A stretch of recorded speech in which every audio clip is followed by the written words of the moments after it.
இந்த மாதிரி பேஷண்ட்டுக்கு திடீர்னு நினைவு வரும், திடீர்னு போயிடும்.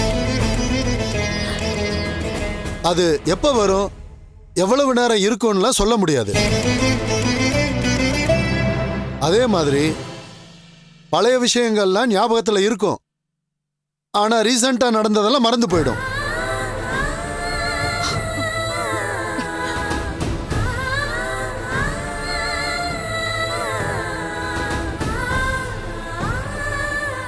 சம்டைம்ஸ் ரீசெண்டா நடந்தது மட்டும்தான் ஞாபகத்துல இருக்கும், பழசெல்லாம் மறந்து போயிடும்.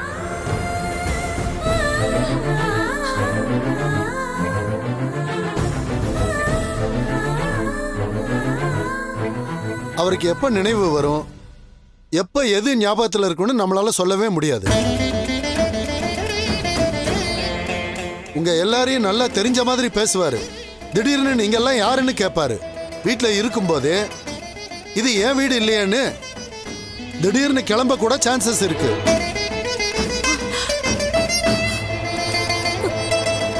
ஹாஸ்பிட்டல்ல இருக்கிற வரைக்கும் நாங்க பாத்துக்குவோம். ஆனா வீட்டுக்கு போனதுக்கு அப்புறம் இந்த மாதிரியான சேலஞ்சஸை நீங்க ஃபேஸ் பண்ண வேண்டி இருக்கும். இதுக்கு எல்லாரும் நீங்க ப்ரிப்பேரா இருக்கணும். அவரை ரொம்ப கேர்ஃபுல்லாவும் கவனமாவும் நீங்க பாத்துக்கணும். அவர் கூடவே ஒரு ஆள் இருக்கிற மாதிரி இருந்தா பெட்டர். டாக்டர், கடைசி வரைக்கும் அப்பா இப்படியே தான் இருப்பாரா? மருந்து மாத்திரை எல்லாம் கொடுத்து சரி பண்ண முடியாதா? சரி பண்ணிரலாமா, ஆனா அதுக்கு எவ்வளவு நாள் ஆகும்லாம் சொல்ல முடியாது. ஏன்னா மூளைங்கிறது ரொம்ப காம்ப்ளிகேட்டடான ஆர்கன். ஒரு சின்ன பார்ட்லயே 1,00,000 நர்வ்ஸ் கனெக்ட் ஆயிருக்கும். அதனால எந்த நேரத்துல என்ன நடக்கும்னு நம்மளால சொல்லவே முடியாது. மெடிசன்ஸை ரெகுலரா எடுத்துக்கிட்டா கொஞ்சம் கொஞ்சமா டேமேஜ் ஆன நர்வ்ஸ் எல்லாம் ரெக்கவர் ஆகி அவர் பழைய நிலைமைக்கும் திரும்பலாம். ஆனா அது உடனே நடக்கும்னு எதிர்பார்க்க முடியாது. சில கேஸ்ல அந்த நர்வ்ஸ் தானாவே சரி பண்ணிக்கிட்டு சீக்கிரமே பழைய நிலைமைக்கு வந்துருவாங்க. Anything can happen. எல்லாத்துக்கும் தயாரா இருங்க. அவரை புரிஞ்சுக்கிட்டு ஹேண்டில் பண்ணுங்க. டாக்டர், நீங்க சொல்றதெல்லாம் புரியுது. ஆனா அவரை பழையபடி பாக்குறது தானே எங்களுக்கு சந்தோஷம். எப்படியாவது எங்களுக்கு அவரை காப்பாத்தி கொடுங்க. நாங்க அதுக்கு தாமா முயற்சி செஞ்சுக்கிட்டு இருக்கோம். அது நடக்கும்னு நம்புவோம். நீங்களும் அதுக்காக வேண்டிக்கங்க. டாக்டர் இப்படி சொல்றாரு. அழாதீங்கம்மா. அப்பா இவ்வளவு பெரிய ஆபத்துல இருந்து உயிர் பொழைச்சதே பெரிய விஷயமா. அப்பாவை நம்ம எல்லாரும் சேர்ந்து நல்லா பார்த்துப்போமா. நம்ம அன்பும் பிரார்த்தனையும் அப்பா பரிபூர்ணமா குணமாக்கிடுமா. அம்மா அழாதீங்கம்மா ப்ளீஸ். டாக்டர் ஒன்னும் சான்ஸே இல்லைன்னு சொல்லலையே. எப்போ நடக்குங்கிறத சரியா சொல்ல முடியாதுன்னு தானே சொன்னாரு. சீக்கிரமாவே அது நடக்குமா? அதை நம்ம நம்புவோம். நினைவு திரும்புற நேரத்துல கிழவன் என்னை பத்தி போட்டு கொடுத்துட்டா என்ன பண்றது? அதுக்குள்ள நான் ஏதாவது செய்யணும். டாக்டர் சொன்னதுக்கு இந்த கல்பனா ரியாக்ட் பண்ற விதமே சரியில்லையே. சந்தோஷப்பட வேண்டிய நேரத்துல டென்ஷன் ஆகுறா, டென்ஷன் ஆக வேண்டிய நேரத்துல ரிலாக்ஸா இருக்கா. ஏதோ தப்பா இருக்கே.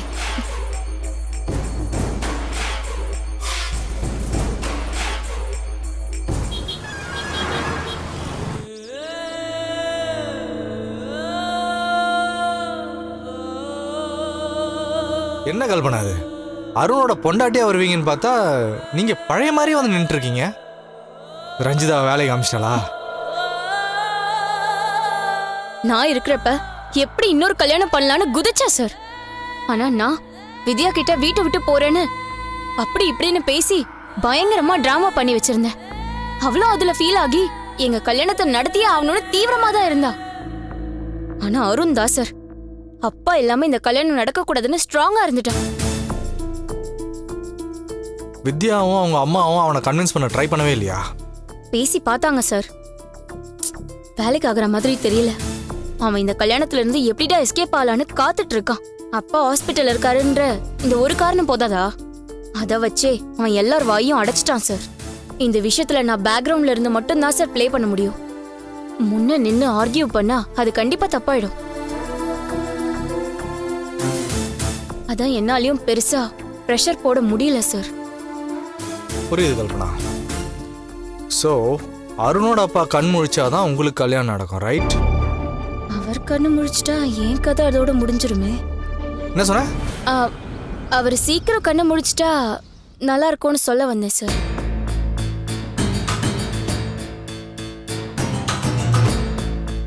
ஆமா, வந்ததுமே உன்னை கேட்கணும்னு நினைச்சேன்.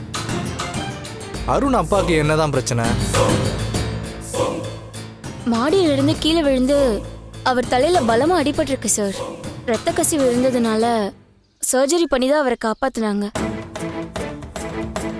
இப்ப வரைக்கும் அவருக்கு முழுசா நினைவு திரும்பல சார்.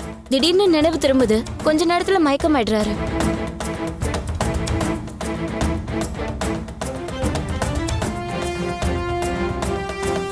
இந்த விஷயம் எப்ப நடந்துச்சு கல்பனா? என்ன விஷயம் சார்? அருணோட அப்பா எப்ப மாடியிலிருந்து விழுந்தாருன்னு கேக்குறேன். அது எதுக்கு சார் இப்போ? அதுதான் இவரு பொழைச்சு வந்துட்டாருல்ல. பொழைச்சிட்டாருன்றது ஓகே, ஆனா எப்ப விழுந்தாரு, எப்படி விழுந்தாருன்ற விஷயம் ரொம்ப முக்கியம்ல. அன்னைக்கு ராத்திரி நீயும் நானும் போன்ல பேசிட்டு இருந்தப்பதான் அவரு மாடியில இருந்து கீழே விழுந்திருக்காரு. கரெக்டா?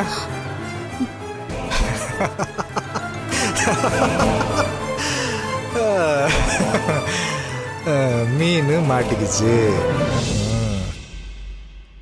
மாமா அவரா விழல அருண், அவரை தள்ளி விட்டுருக்காங்க. என்ன சொல்ற ரஞ்சிதா? இது ஆக்சிடென்ட்டா நடந்த விஷயம் இல்லைன்னு சொல்ல வரேன். எனக்கு புரியல. ஒரு நிமிஷம் இப்படி வாங்கல. அருண், மாமா எங்க விழுந்து கிடந்தாருன்னு காட்டுங்க. அதோ அந்த இடம் தான் ரஞ்சிதா, கேட்டுக்கு வெளியே. அப்படியே தலை ஃபுல்லா ஒரே ரத்தமா.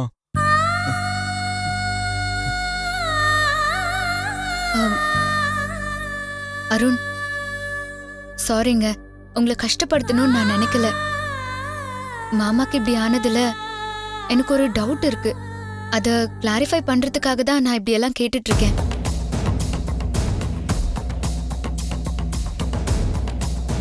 அருண், மாமா கால் தவறி இருந்தா இங்க தானே கேட்டுக்குள்ள விழுந்திருக்கணும். ஆனா மாமா எப்படி கேட்டுக்கு வெளியே கிடந்தாருன்னு சொல்றீங்க? கால் தவறிதான் விழுந்தாருன்னா அவர் அவ்வளவு தூரம் தள்ளி போய் விழறதுக்கு சான்ஸே இல்லையே.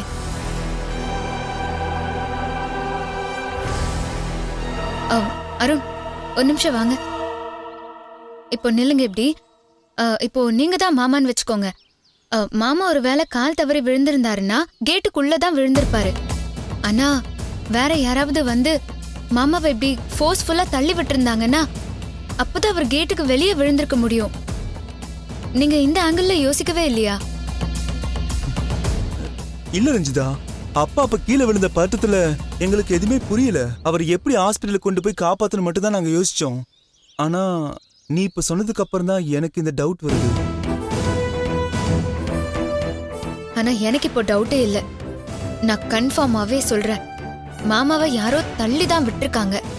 அது யாருங்கிறத தான் யோசிக்கணும்.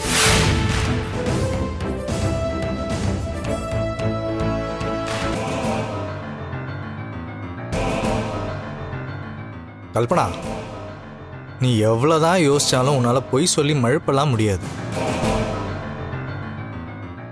அருணை கல்யாணம் பண்ணிட்டு அங்க இருக்கிற ஒவ்வொருத்தரையும் டார்கெட் பண்ணி அடிப்பேன், அந்த குடும்பத்தை அழிப்பேன். இந்த டயலாக் எங்க கேட்ட மாதிரியே இருக்குல்ல? நீ அன்னைக்கு என்கிட்ட கடைசியா போன்ல பேசும்போது பேசின டயலாக் அது. ஆனா அங்க என்ன நடந்துச்சுன்னு என் மைண்ட்ல ஒரு சின்ன சீன் இருக்கு, சொல்லிட்டா? நீ போன்ல பேசிட்டு இருக்கும்போது அருணோட அப்பா எதிர்ச்சியா அங்க வந்திருக்காரு. நீ பேசின எல்லா விஷயத்தையுமே அவர் கேட்டிருக்காரு. அதனால உன் சுயரபம் என்னன்றது அவருக்கு தெரிஞ்சு போச்சு. சோ உன்கிட்ட சண்டை போட்டுட்டு இப்பவே எல்லாருக்கிட்டையும் உண்மையா சொல்றேன்னு ஆவேசமா கிளம்பி போயிருக்காரு. உன் நோக்கம் அருண் ஃபேமிலிக்கு தெரிஞ்சிருச்சுன்னா அடுத்த நிமிஷமே நீ தெருவில் தான் நிக்கணும். அது நடக்க கூடாதுன்னா அவரு உயிரோட இருக்க கூடாது. அந்த முடிவோட தான் நீ அவரை சோ இது ஒரு ஆக்சிடென்ட் எல்லாம் இல்ல, மர்டர் அட்டெம்ப்ட், கொலை முயற்சி. என்ன பக்கத்துல இருந்து பார்த்த மாதிரி அப்படியே சொல்றேன்னு ஷாக் ஆயிட்டியா? என்ன சொல்லி சமாளிக்கலாம்னு யோசிக்கிறியா? இதுக்கு மேல சமாளிக்கிறதுக்கு என்ன சார் இருக்கு? ஒரு கிரிமினலோட மைண்ட இன்னொரு கிரிமினல்லாம் ரீட் பண்ண முடியும். நடந்த எல்லா விஷயத்தையும் நீங்களே கிளியரா சொல்லிட்டீங்க. இதுக்கு மேல நான் எதையும் மறைக்கிறதா இல்ல. நீங்க சொன்ன எல்லாமே உண்மைதான் சார். அந்த ஆளை கொல்லுங்கிற நோக்கத்துல தான் மாடியில இருந்து தள்ளி விட்டேன். ஆனா அந்த ஆளு பொழைச்சிட்டார். அந்த நிலைமையில எனக்கு வேற வழி தெரியல சார். நான் கொஞ்சம் கேர்ஃபுல்லா இருந்திருக்கணும். அக்கம் பக்கம் யாராவது வராங்களான்னு பார்த்து பேசியிருக்கணும். ஏன் அலட்சியத்தால தான் நானே பிரச்சனையை இழுத்து விட்டுட்டேன். நான் என்ன திட்டத்தோட அந்த வீட்டுக்குள்ள போனனோ அது எல்லாத்தையுமே அவர் கேட்டுட்டாரு. எல்லாத்தையும் ஒப்புதல் வாக்குமூலம் மாதிரி அந்த ஆளுக்கு கொடுத்த மாதிரி ஆயிடுச்சு. எதையும் சொல்லி சமாளிக்க முடியாத மாதிரி நான் மாட்டிக்கிட்டேன். அப்பவும் எனக்கு இருந்தது ரெண்டே 2 சாய்ஸ் தான். ஒன்று, நான் அந்த வீட்டை விட்டு தப்பிச்சு போயிருக்கணும். இல்லைன்னா நான் யாருன்னு தெரிஞ்சுக்கிட்ட அவரை காலி பண்ணிருக்க வேண்டியது. ஸோ நீ செகண்ட் சாய்ஸ் தான் பெஸ்ட்டுன்னு முடிவு பண்ணிட்ட. ஆமாம் சார். அவங்க எல்லாரையும் அழிக்கணுங்கிறது தான் என்னோட நோக்கம். நான் தப்பிச்சு ஓடி போயிட்டா நினச்சதை செய்ய முடியாமல் தோத்து போய் ஓடின மாதிரி ஆயிடும். நான் அதை செஞ்சிருந்தா என் அம்மாவோட ஆன்மாவே என்னை மன்னிச்சிருக்காது. தோத்து ஓடி போகிறத விட அந்த ஆளை முடிக்கிறது பெட்டர்னு தோணுச்சு. என்னைக்கா இருந்தாலும் நான் அவரை காலி பண்ண தானே போகிறேன். ஆனால் அந்த ஆளு தான் டார்கெட்டாக இருப்பாருன்னு நான் யோசிக்கவே இல்லை. சூழ்நிலையால் நான் அதை செய்ய வேண்டியதாக போச்சு. நீ எடுத்த முடிவு கரெக்டு தான் கல்பனா. நீ எல்லாத்தையும் யோசிச்சு தெளிவாக தான் வேலை பார்த்துருக்க. ஆனால் ஒரே ஒரு விஷயத்தில் மட்டும் தப்பு பண்ணிருக்க. ஒரு ஆளை முடிக்கணும்னு முடிவு பண்ணிட்டா மொத்தமாக முடிச்சிடணும். அரை குறைய அந்த வேலையை செய்யக்கூடாது. நீ மேலேருந்து தள்ளியும் அந்த ஆள் பிழைச்சிருக்காரு. எப்போ வேணால் நினைவு திரும்பலான்னு டாக்டர் சொன்னாருன்னு வேற சொல்கிற. அந்த ஆளுக்கு நினைவு தெரிஞ்சு உன்னை பற்றி போட்டு கொடுத்துட்டா அதோட உன் கதை முடிஞ்சிடும். உன் கல்யாணம் முடிஞ்சிருந்தா கூட அதை வச்சு எப்படியாவது நிலைமையை சமாளிச்சிருக்கலாம். அதையும் சாதிக்க முடியாமல் கோட்டை விட்ட. சார், நான் இப்போ என்ன பண்ணுறது? அந்த ஆள் சீரியஸாக இருக்கும்போது நான் கல்யாணத்துக்கு அழுத்தம் கொடுக்கவே முடியாது சார். வித்யாவுக்கு வேலை முக்கியங்கிறதுனால முடிஞ்ச அளவுக்கு போராடி பார்த்தா. ஆனால் அவங்க அப்பாவை காரணம் காட்டி அருண் ஸ்ட்ராங்காக கல்யாணம் பண்ணிக்க முடியாதுன்னு சொன்னதுக்கப்புறம் எதுவுமே பேச முடியல சார். அப்பா குணமாகி வரட்டும், அப்புறமா கல்யாணம் பண்ணிக்கிறேன்னு ஒத்த காலில் நிற்கிறா சார். அந்த ஆளு குணமாகி வந்துட்டா என்ன போட்டு கொடுத்துட்டு வெளியே அனுப்பிடுவாரு. ரஞ்சிதா வேற ஒரு பக்கம் குடைச்சல் கொடுத்துட்டு இருக்கா. இதெல்லாம் யோசிச்சு பார்க்கும்போது எனக்கு பைத்தியம் பிடிச்ச மாதிரி இருக்கு சார். நீங்க தான் சார் எனக்கு ஒரு வழி சொல்லணும். எனக்கு எதிராக ஒரே ஒரு ஆதாரத்தை வச்சுக்கிட்டு என்ன மிரட்டிட்டு இருந்தல நீ. இப்போ நீ என்கிட்ட வசமாக மாட்டிக்கிட்ட. இனிமே என் இஷ்டத்துக்கு உன்னையும் நான் ஆட்டி வைக்கலாம். எவ்வளோ பெரிய ஆளாக இருந்தாலும் சரி, இந்த தீனங்கிட்ட ஒரு நாள் சரண்டர் ஆகித்தான். என்ன சார் யோசிக்கிறீங்க? உன் விஷயமா தான் யோசிச்சுட்டு இருக்கேன் கல்பனா. உன் கல்யாணம் சீக்கிரமாக முடியணும். அதுக்கு என்ன வழின்னு பார்க்கணும். நீ இப்போ போட்டுட்டு இருக்கிற ட்ராமாவை அப்படியே கண்டினியூ பண்ணு. அருண் அப்பாவை நினச்சி ஃபீல் பண்ணுற மாதிரி நடி. அவங்க அம்மா கிட்ட அதெல்லாம் பேசிட்டே இரு. இந்த கல்யாணம் நடக்காது ஒரு விஷயமே இல்லாத மாதிரி ரியாக்ட் பண்ணிக்கோ. இது எல்லாத்தையும் விட ஒரு முக்கியமான விஷயம் நீ செய்ய வேண்டியது இருக்கு. சமயம் பார்த்து அருணோட அப்பாவை முடிச்சிரு.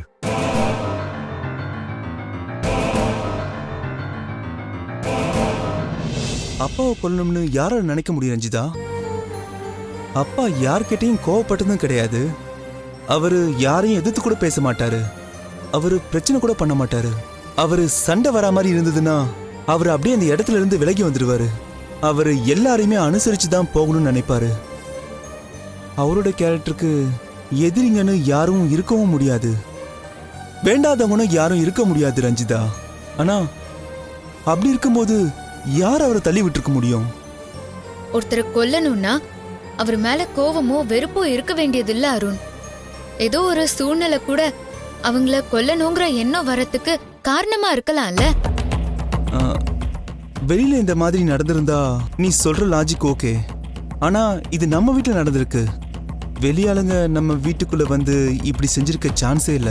வீட்டுக்குள்ள இருக்கிறவங்களுக்கும் இதை செய்ய சான்ஸே இல்ல. நம்ம வீட்ல நம்ம ஆளுங்க மட்டும்தான் இருக்காங்களா என்ன? ஆமா. ரஞ்சிதா, வெளியாள்னு பார்த்தா கல்பனா மட்டும்தான் இருக்கா. ஏய், நீ அவளைய சந்தேகப்படுற? இந்த விஷயத்துல எனக்கு சந்தேகம் எல்லாம் இல்லைங்க. அவ தான் இந்த மாதிரி ஒரு கிரிமினல் வேலையை செஞ்சிருப்பான்னு நான் நம்புறேன். உனக்கு அவ மேல கோபமும் வருத்தமும் இருக்கலாம், அதெல்லாம் நியாயம்தான். ஆனா அதுக்காக ஆதாரமே இல்லாம அவ மேல பழி போடாத ரஞ்சிதா.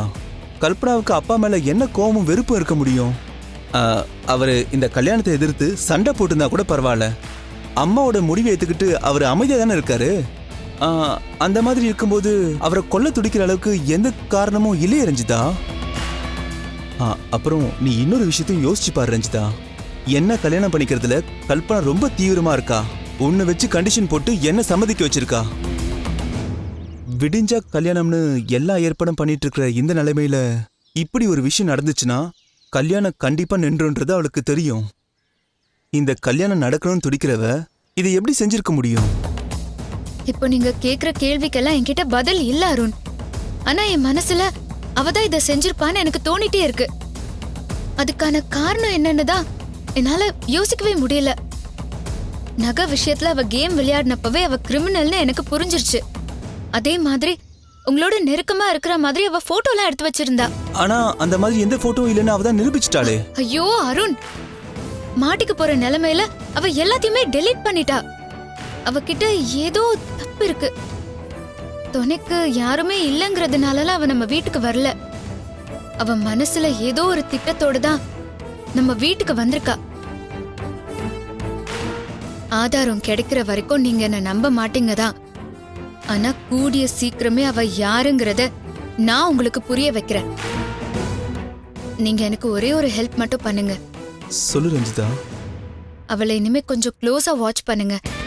அவ எங்க போறா, யார்கிட்ட பேசுறான்னு எல்லாத்தையுமே கவனிங்க.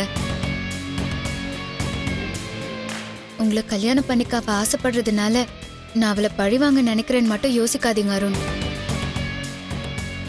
மாமாக்கு இப்படி ஆனதுக்கும் அவளுக்கும் ஏதோ ஒரு சம்பந்தம் இருக்கு.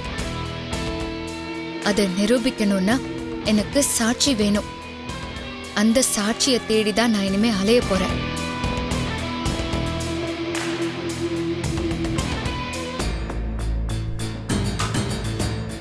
கல்பனா, யார் எவ்வளோ காலம் அலைஞ்சாலும் சரி, நமக்கு எதிரான சாட்சி அவன் கையில் மாட்டவே கூடாது. அதில் நம்ம தெளிவாக இருக்கணும். ஒரு கிரைம் பண்ணுறது பெரிய விஷயம் இல்லை கல்பனா. எந்த ஆதாரமும் சாட்சியும் இல்லாமல் க்ளீனாக செஞ்சு முடிக்கணும். நம்ம மாட்டிக்கிற மாதிரி சின்னதாக ஒரு க்ளூ கூட விட்டு வைக்கக்கூடாது.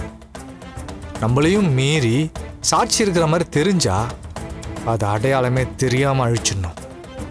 நீ அந்த ஆளை தள்ளி விட்டதுக்கு சாட்சி இல்லை, ஆனால் நீ யாரை கொல்ல பார்த்தியோ அவர் உயிரோட தான் இருக்காரு. அதை விட பெரிய சாட்சி வேற என்ன வேணும்? உன் அம்மாவோட மர்டர் கேஸில் வேலைக்காரி நீ எப்படி போட்டு கொடுத்தியோ அதே மாதிரி இந்த ஆள் உன்னை போட்டு கொடுத்துட்டு போயிட்டே இருப்பாரு. அவருக்கு வேற எப்போ வேணா நினைவு திரும்புன்னு நீ வேற சொல்லிட்டு இருக்க. அப்படி நடந்து உன்னை அவர் போட்டு கொடுக்கறதுக்குள்ள நீ அவரை முடிக்கணும். அப்போதான் நீ சேஃபாக இருக்க முடியும், நீ நினச்சதையும் சாதிக்க முடியும். சார், இப்போ வரைக்கும் அவருக்கு எதுவும் பெருசா நினைவு திரும்பல. அப்படியே வந்தாலும் ஒரு நிமிஷம் கூட அவரால் கான்ஷியஸா இருக்க முடியல. நினைவு வந்தாலும் 2-3 வார்த்தை பேசிட்டு மயங்கிடுறாரு. கொஞ்ச நாளைக்கு அப்படிதான் இருப்பாருன்னு டாக்டர் சொல்றாங்க. கல்பனா, அதுக்காக அவர் அப்படியே விட்டுடலான்னு சொல்றியா? ஒரு ஆளை தள்ளி விட்டு குத்துயிரும் கொலையுரமா போட்டு வச்சிருக்க. அவர் மனசுல எவ்வளோ கோபமும் வன்மமும் இருக்குன்னு கொஞ்சம் யோசிச்சு பார்த்தியா? உன்னை பத்தி போட்டு கொடுக்கணும்னு அவர் துடிச்சுக்கிட்டே இருப்பாரு. அவர் திரும்ப பேசுற அந்த 3-4 வார்த்தையில உன்னை காலி பண்ணிட்டு போயிட்டே இருப்பாரு. கல்பனா தான் என்ன கொல்ல பார்த்தா. கரெக்டா 4 வார்த்தை தான். கிடைக்கிற அந்த கொஞ்சம் டைமிங்ல அவர் அதை சொல்லிட்டாருன்னா நீ என்ன பண்ணுவ? என்ன சார் இப்படி பயமுறுத்துறீங்க? பயம்படுத்தல கல்பனா, உன்னை எச்சரிக்கை பண்றேன்.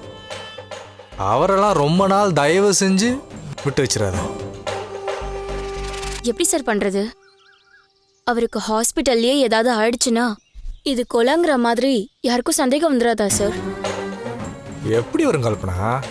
மூளையில சர்ஜரி பண்ணியிருக்காங்க. எப்போ வேணா என்ன வேணா நடக்கலான்னு டாக்டர் சொல்லியிருக்காரு. அதனால தான் ஏதோ ஒன்று ஆயிடுச்சுன்னு சொல்லிக்க வேண்டியதுதான்.